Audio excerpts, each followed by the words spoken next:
Good morning. Good morning. My name is Tony Stephen. I get to minister here at the West Church. Absolute privilege. And whoever you are, whatever kind of day you've had, whether the sun is the best thing you've ever seen or the worst thing, you are welcome here this morning. And you're not just welcome to be here this morning. You're invited very much to, if you can, join in with what we're doing. We believe that as we gather here on a Sunday morning, we're part of a community that is doing its best to live out a way that we find in this collection of books of the Bible. We'll sing more about that in the songs we're singing today. We'll pray a little bit about some of those things, and you'll hear more of that described as we investigate one of the particular stories in here and some of the thoughts in here. So we'll have a whole lot of different things. There's no expectations this morning. We don't come together to do exactly the right thing, hoping that God will then show up. Instead, we come believing that God was here long before we came in earlier on this morning to switch the lights on, and that He is here, and it's our opportunity together to become more and more aware of who He is and what He's up to and how we can join in with that. So we'll do that through lots of different things. The first thing we're going to do is we're going to sing some songs together. We're going to get you to stand, but if at any point you want to sit down, feel free to do that, and then our service will just continue after that. So let's all stand together.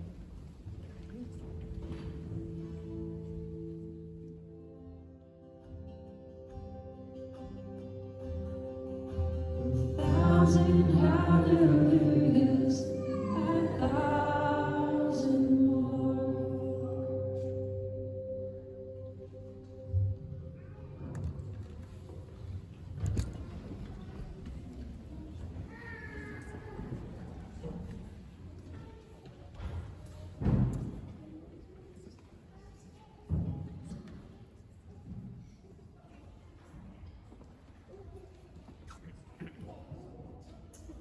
Now we get to join together in prayer. We're going to use a prayer known as the Lord's Prayer. The words are coming up on the screen, and let's say it all together. Let's pray.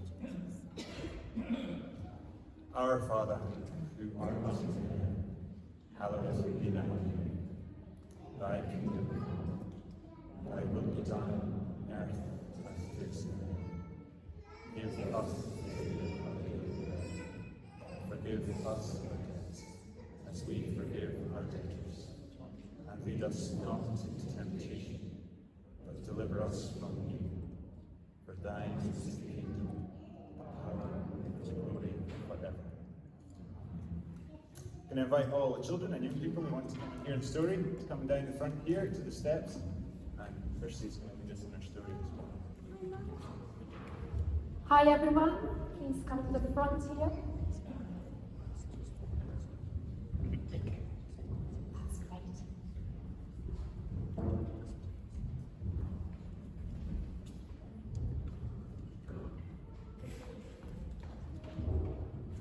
Now come a bit closer here, sir. This way.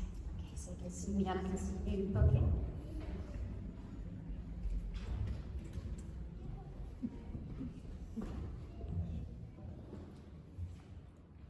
Hi everyone, hello. So good to see you all here. Welcome to church. It's wonderful to see all of you here.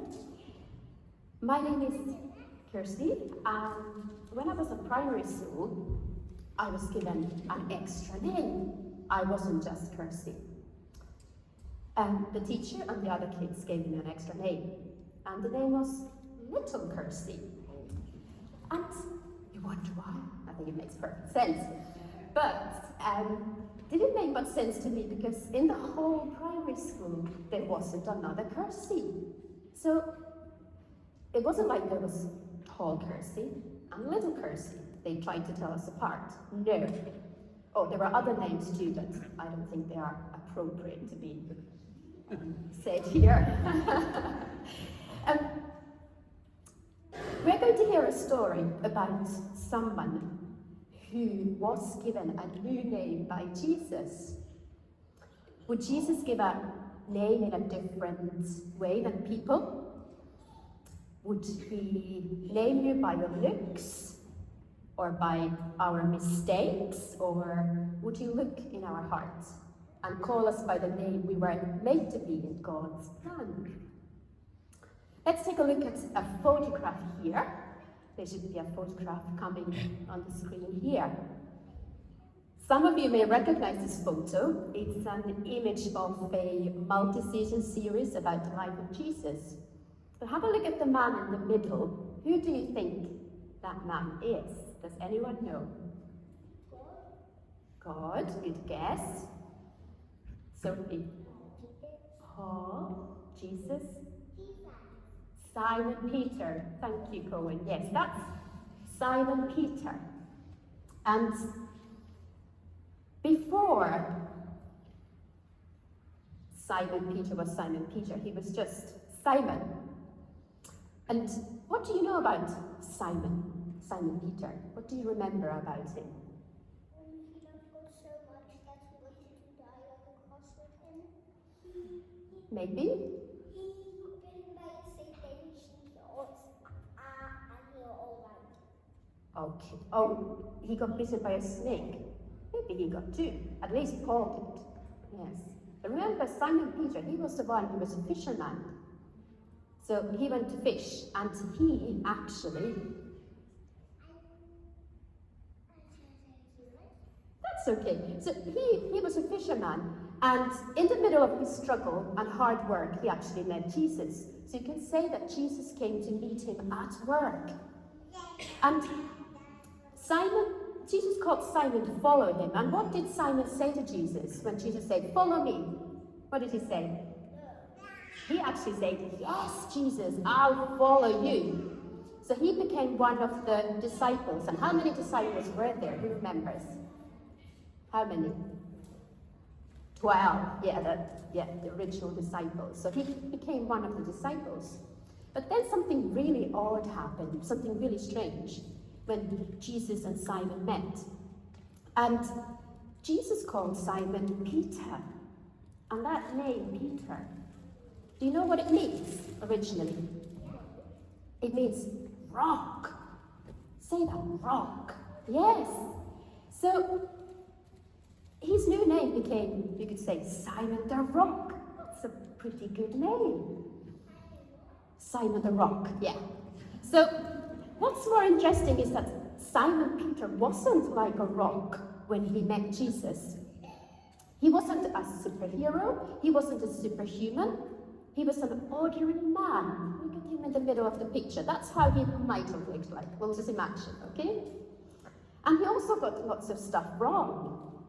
But one thing he got absolutely right was that he kept saying yes to Jesus, even after all his mistakes. And Simon Peter had a really hot temper. He was quite impatient. And he even once denied knowing Jesus. Remember that story? So Jesus could have called him Simon the Hot-Headed or Simon the Denier. And remember what he did with that ear? Cut it off. Yes, so Simon the Chopper. Oh my goodness. So he had all these things going on. But Jesus called him who he was made to be. And it wasn't like an instant miracle that Simon Peter suddenly became this rock.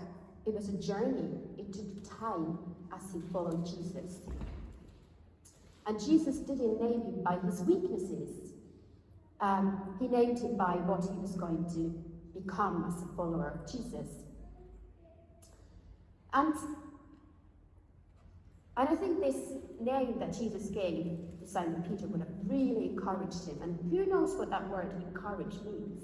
What does that big word mean? Encourage. Grown-ups, you're allowed to help as well. What does encouragement mean? Ava? Maybe driving someone to get to do something, absolutely. Could it also mean cheer them on? To say like, don't give up, keep going, Sophie? Helping someone to build their confidence. That's an amazing answer, Sophie, yes. So this name would have really encouraged Simon Peter. Say encouraging someone to eat food. Yes, that happens in our house, yeah. And as Jesus had asked Simon Peter, he, during his lifetime, he actually took care of the Jesus followers. And he helped to start the first churches. And towards the end of his life, he wanted to, again, encourage the other Jesus followers who lived far away by writing them a letter. And he had a friend called Silas to help him to write the letter and deliver the letter. And if we spoke about everything that is written in Peter's letters, we honestly would be here for weeks. It's like every sentence in his letter is like, whoa, it's like a big Bible study. There's so much in it, okay? I just thought we could just have a look at a couple of things that he wrote about, okay? So imagine here's Simon Peter's letter being delivered to your church. Ava, would you open that up and read it? Don't worry if you don't get it right, so I'll help you out. So he wrote letters to these churches. What does it say? Let me just look in that. We were a witness of Jesus. Yeah, so we were eyewitnesses of Jesus. What that means is that Simon Peter had met Jesus in real life. He spent a few years in his company, and he really got to know Jesus personally. So because he had met Jesus and he knew that he had met the truth, it was impossible for him not to tell about him to other people. Let's see another letter. Who'd like to read this one? We can put it, okay? There.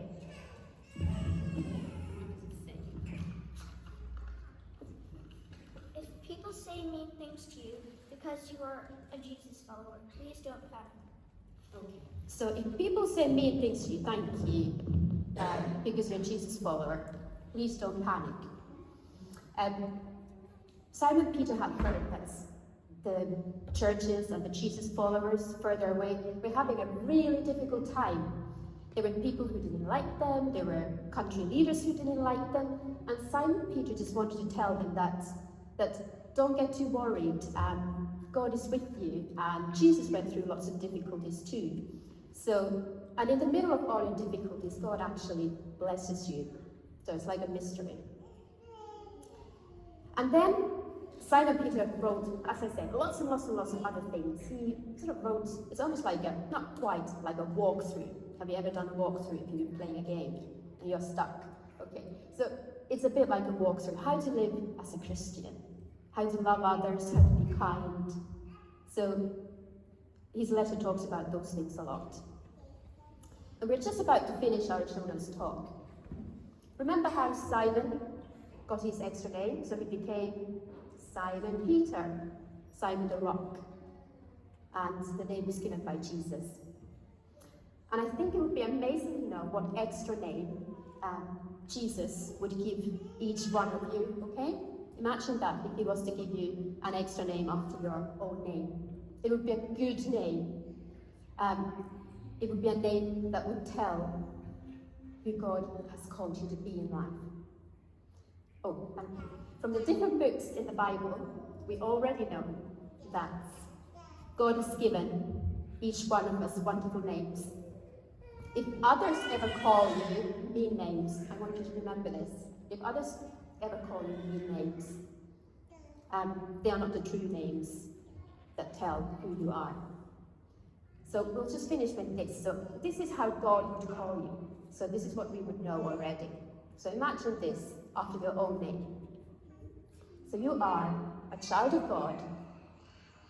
You are made in the image of God. That's amazing. You are blessed. You are a friend of God's. You are loved. You're free. You're forgiven. You're chosen. You're wonderfully made. You're cared by God. You are holy. That means set apart for God's purposes. And then even you are a temple of God. And that means God's Spirit comes to live inside you. So those are wonderful names that God would give you. Sometimes people don't give us nice names. So we can remember that. So thank you so much for listening to our story today. And it's now our turn to go to junior church. Thank you.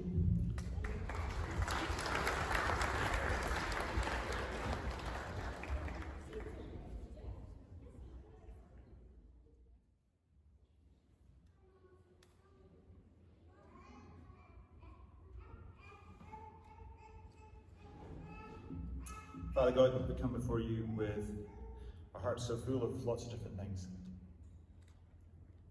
This morning we bring you thanks and praise, joys, successes, encouragements. But also we bring you our questions, our concerns, our worries, the people we know, the people we care about, that we are hurting with. And also the situations around the world that cause us anxiety, cause us to feel as you feel for your creation. So in the quiet, we bring these prayers to you.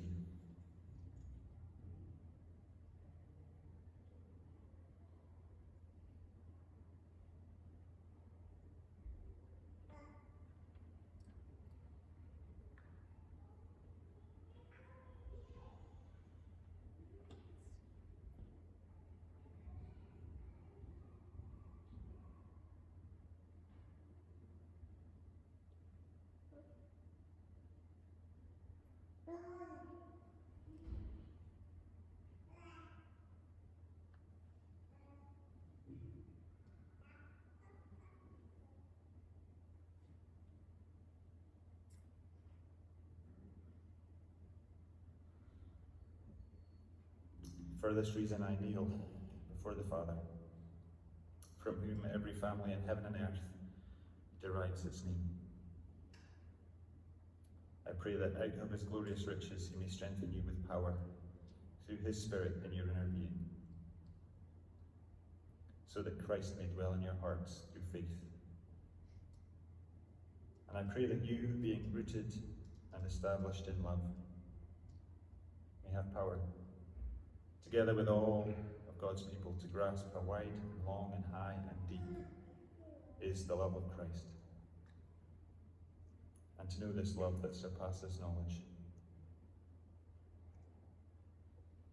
that you may be filled to the measure of all the fullness of God.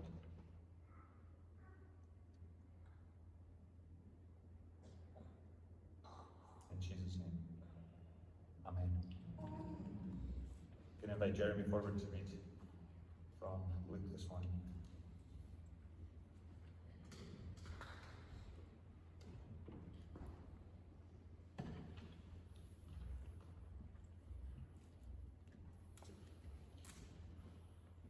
The reading is taken from the Gospel of Luke, chapter 8, verses 4 to 8.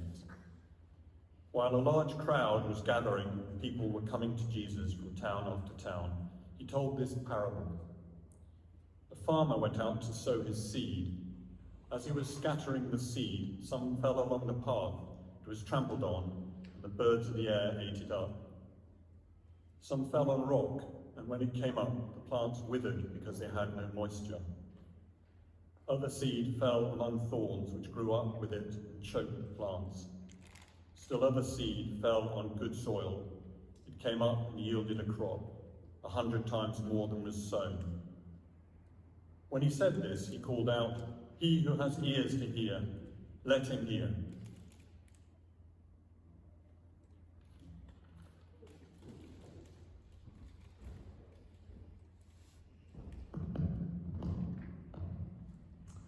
Over the last few weeks, in different parts of the country, different people have been getting exam results. Exam results that either open up or change the direction of what they have planned or ready to do in their lives. Despite generations and generations, despite educationalists working the system in different countries in different ways over the years, it still comes down to, at some points, a case of trying to remember as much as you can to then be tested in some way on that. And remembering is something that different people find more easy or more difficult to do. Some of us who get ideas or remember things at all sorts of different times that we think we need to write down or capture or deal with, try and work with that by having as many different ways that we can capture that information. So I have notebooks everywhere, carry notebooks with me. I always have a pencil or a pen in my pocket. I've also got my phone that I can take pictures, I can type things in. If it comes to me in the shower, that's a bit of a struggle. I know that you do get stuff that can write on the walls of the shower, but I've never gone for that yet.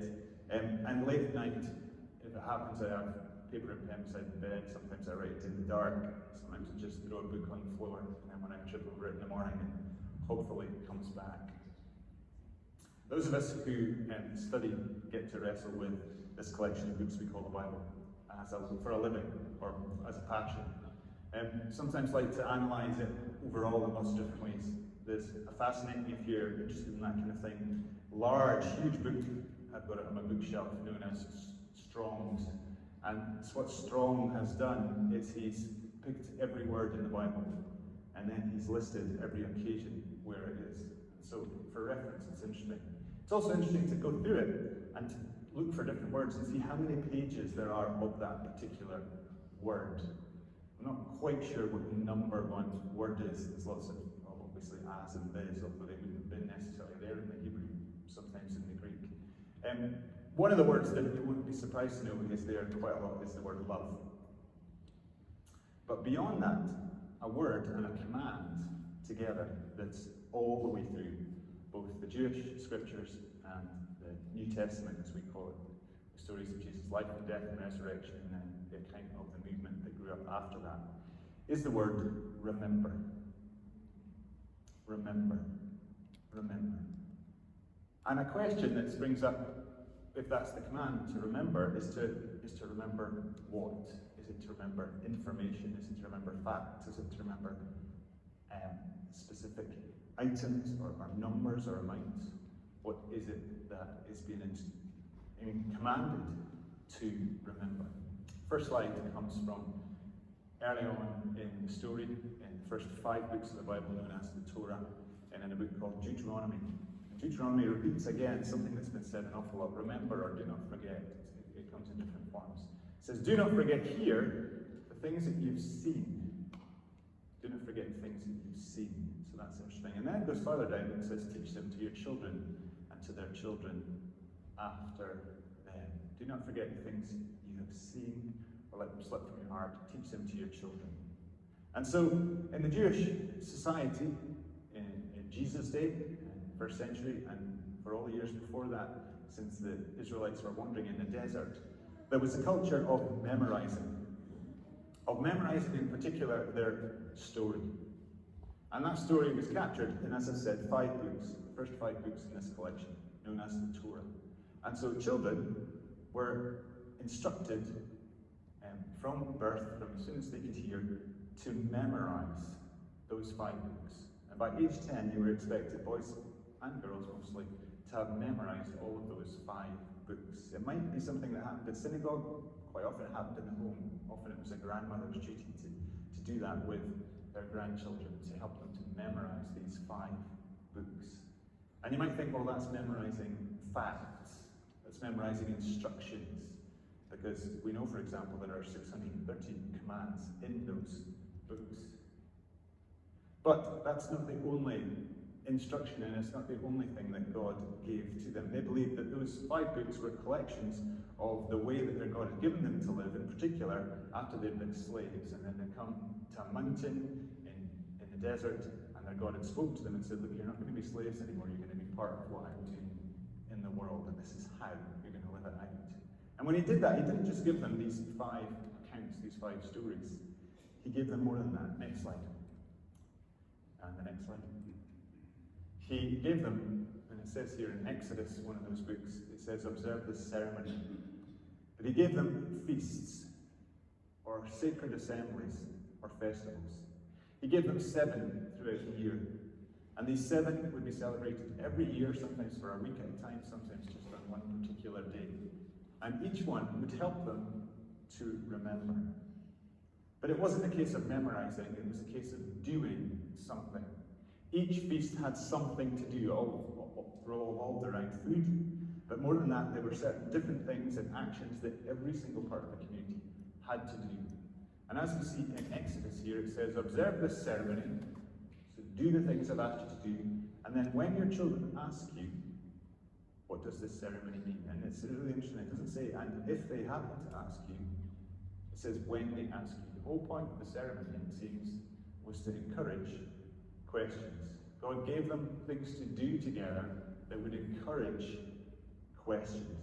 And anyone who's known me for a wee while knows I absolutely love questions, to get them and to give them. And all the way through these collections, you might go into this book and expect to find a list of instructions. They're all wrapped up in stories. And you might go in to find a whole lot of answers, and instead you'll find an awful lot of questions. And a lot of questioning often of God, and God who seems to love those questions. So these ceremonies were given for people to do together, every single person had a part to play, and to stimulate questions. And only then, when the question was asked, the answer was to tell their story. It was to tell them in this situation about the Passover, about what happened when they were rescued from slavery.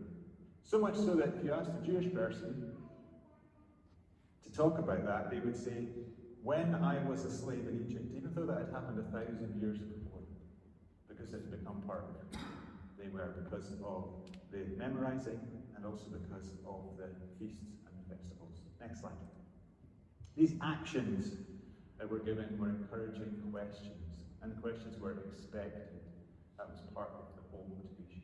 Next slide. In Deuteronomy it also goes on and it says these commandments, and commandments is often a summary for the whole of the books that I give you, are to be upon your hearts, and then it says impress them upon your children, so pass them on. And it doesn't say pass them on at an hour on Sunday morning at Sunday school. It doesn't say pass them on for 2 hours on a Wednesday evening at Bible study. It doesn't say pass them on for 10 or 15 minutes during a sermon on a Sunday morning. It says talk about them when you sit at home, when you walk along the road, when you lie down, and when you get up. In other words, all the time. Those are all the things that we do all the time. Tie them symbolically as symbols on your hands, your actions, and on your foreheads, your thinking. These are to be part of your whole life. Next slide.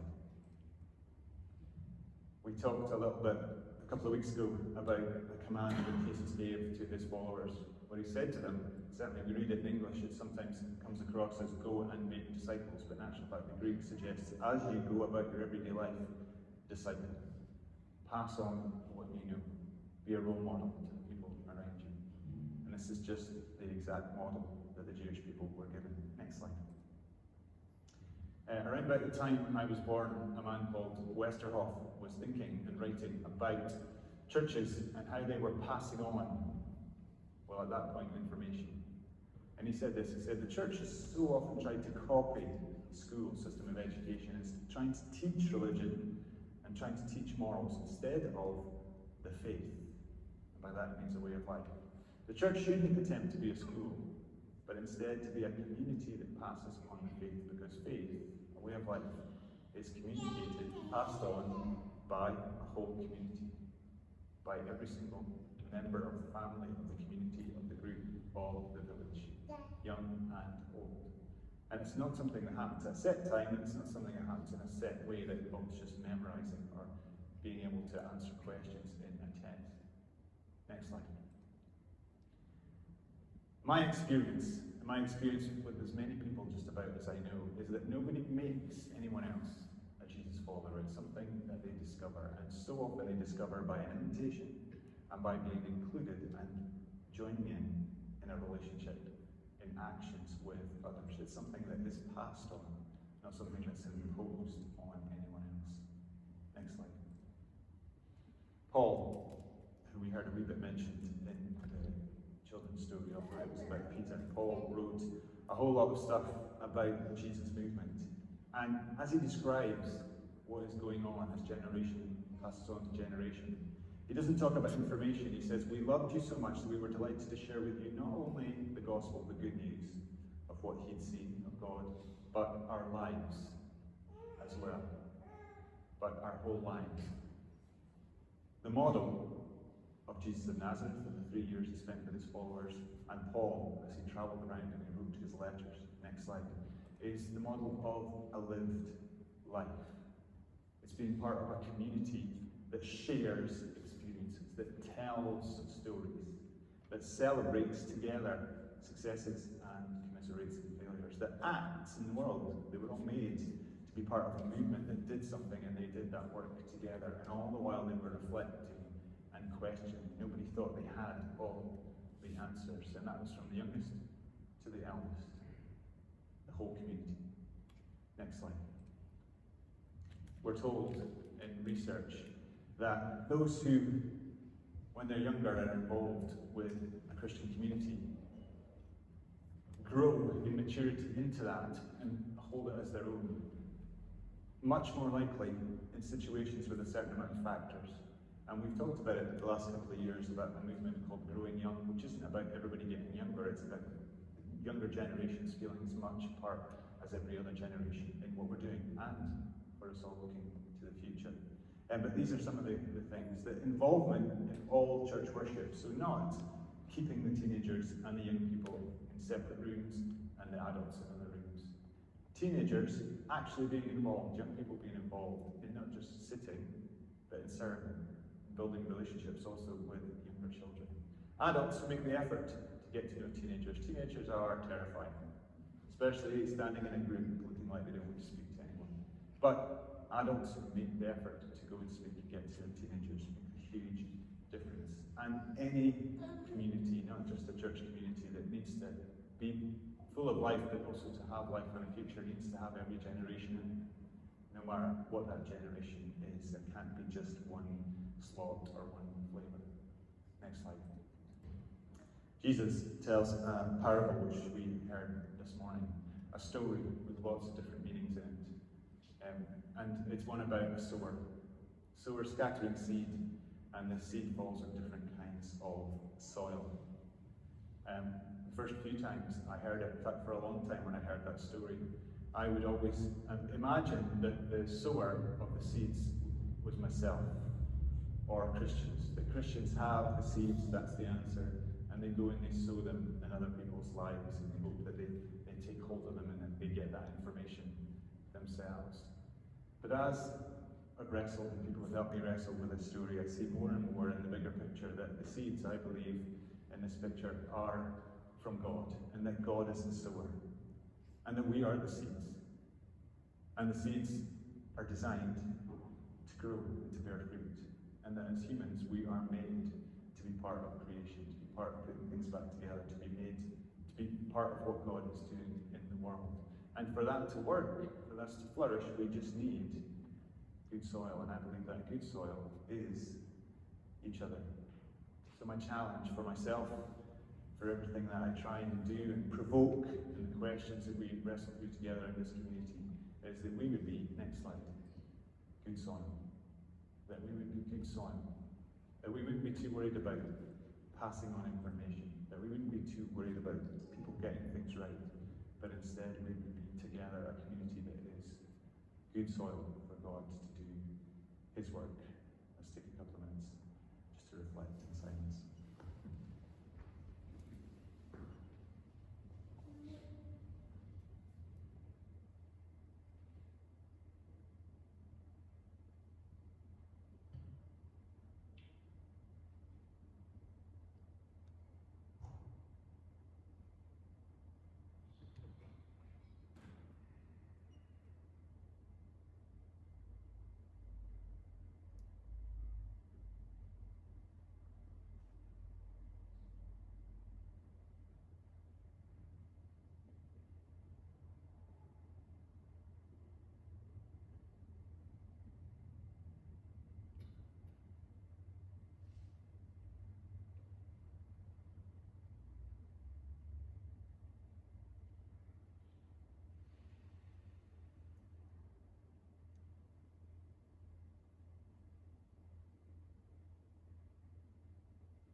Amen.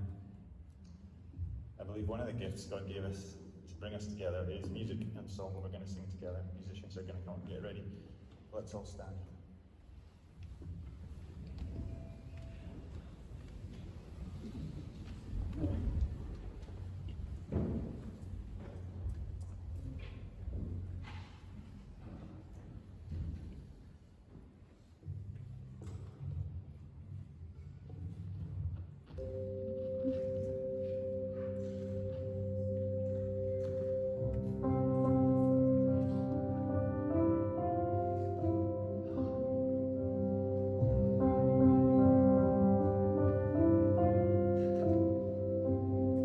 In the darkness we were waiting, without hope, without life, till from heaven you came running. There was mercy in your eyes, to fulfill the law and prophets. To a virgin came the word, from a throne of endless glory, to a cradle in the dirt.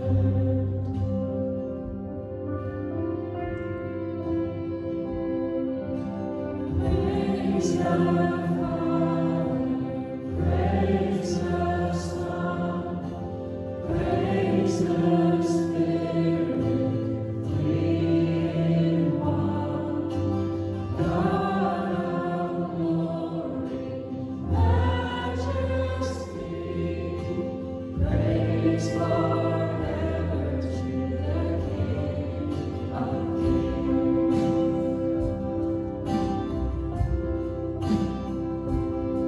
To reveal the kingdom come, and to reconcile the lost, to redeem the whole creation, giving up despise the cross. Believing in your Son, He saw to the other side, knowing this was our salvation, Jesus for our sin died.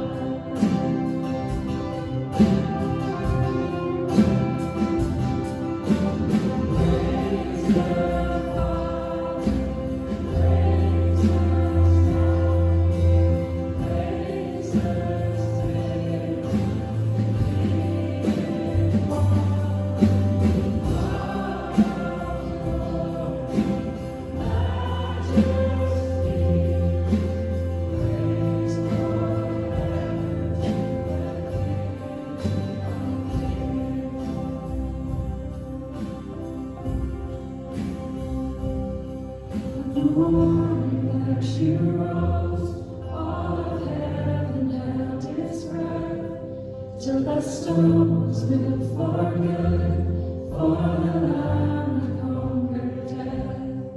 And the dead rose from their tombs, and the angels stood in awe, for the souls of all who come to the Father of our soul.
Let's pray. And now may the blessing of God, Father, Son, and Holy Spirit go with you all now and always. Grace and peace. Amen. Please do take part in the next thing we get to do together, and that's tea, coffee, and refreshments here at the front. We'll move away some of the chairs. Please enjoy your time together.